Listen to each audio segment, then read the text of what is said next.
ମୁହଁ ମୁହଁ ନବ ମୁହଁ। ବାହାରେ ପାଟି କରୁଥାଏ ଫେରିବାଲା। ମୁହଁ ନେବ ମୁହଁ, କାନ୍ଦ କାନ୍ଦ ମୁହଁ ସକାକୁଳ ପରିବେଶ ପାଇଁ, ଭିନ୍ନ ଭିନ୍ନ ମୁହଁ ପ୍ରେମିକ ପ୍ରେମିକାଙ୍କ ପାଇଁ, ଅଭିମାନର ମୁହଁ ସ୍ୱାମୀମାନଙ୍କ ପାଇଁ, ସରଳତାର ମୁହଁ ଅହଙ୍କାରୀ ଓ ଗର୍ବୀ ଲୋକଙ୍କ ପାଇଁ, ହସହସିଆ ମୁହଁ ଦୁଃଖୀ ଲୋକଙ୍କ ପାଇଁ, ଆହୁରି ଅଛି ବହୁତ ପ୍ରକାର ମୁହଁ। ଆରା କହିଲେ ଯାଅ ଦୁଇଟା କିଣିକି ଆଣିବ, ଗୋଟିଏ ହସହସିଆ ମୁହଁ ତୁମ ପାଇଁ ଆଉ ଗୋଟିଏ ଅଭିମାନର ମୁହଁ ମୋ ପାଇଁ। ପୁଣି କହିଲେ ଯାଅ କିଛି ସରଳ ମୁହଁ ବି ନେଇକି ଆସିଥିବ। ପଚାରିଲି କାହା ପାଇଁ? କହିଲେ ଦେଖିପାରୁନ, ଘରେ କିଛି ଲୋକଙ୍କ ମୁହଁକୁ ଦେଖି ବି ହେଉନି, ତାଙ୍କ ମୁହଁରେ ଗୋଟିଏ ଗୋଟିଏ ଲେଖାଏଁ ଲଗାଇଦେଲେ ଅତି କମ୍ରେ ଭାତ ତ ହଜମ ହେବ। କହି ଫେରିବାଲା ପାଖକୁ ଗଲି। ଦିନ ଦ୍ୱିପ୍ରହର ଟାଣ ଖରାରେ ଫେରିବାଲାଟି ହସ ହସ ମୁହଁରେ ଛିଡ଼ା ହୋଇ ପାଟି କରୁଥାଏ ମୁହଁ ନେବ ମୁହଁ। ପାଖକୁ ଯାଇ ଆରା କହିବା ମୁତାବିକ ସବୁ ପ୍ରକାର ମୁହଁ କିଣିକି ଆଣିଲି।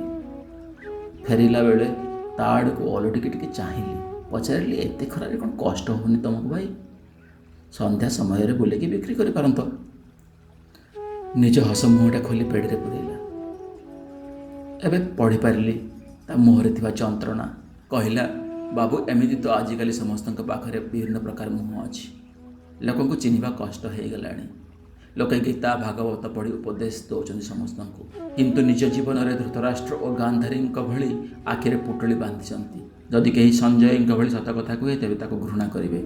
ପୁଣି କହିଲା ଗରିବ ଲୋକମାନେ ସିନା ମୁଖ କିଣି ପାରନ୍ତିନି ବାବୁ, କିନ୍ତୁ ଯେଉଁ ଗରିବ କେବେ ଟଙ୍କା ଦେଖିନଥାଏ ଆଉ ଅଚାନକ ଅଜସ୍ର ଟଙ୍କା ତା ପାଖକୁ ଆସିଯାଏ, ସେ ବହୁତ ପ୍ରକାର ମୁହଁର ମାଲିକ ହୋଇଥାଏ। ଏଣୁ ସନ୍ଧ୍ୟାରେ ଯଦି ବିକ୍ରି କରିବାକୁ ବାହାରିବି ତେବେ ଜମା ବିକ୍ରି ହେବନି। ପଚାରିଲି କ'ଣ ପାଇଁ? କହିଲା ବାବୁ, ଅନ୍ଧାର ହେଲେ ନା ସମସ୍ତଙ୍କର ମୁହଁର ଚେହେରା ବଦଳିଯାଏ, ତାପରେ ଅନ୍ଧାରରେ କିଏ କାହାକୁ ଚିହ୍ନୁଛି? କହୁ କହୁ ପୁଣି ବାହାର କଲା ତା ହସ ହସିଆ ମୁହଁ। ତାକୁ ପିନ୍ଧି ବଡ଼ ଜୋରରେ ଚିଲେଇଲା ମୁହଁ ନେବ ମୁହଁ।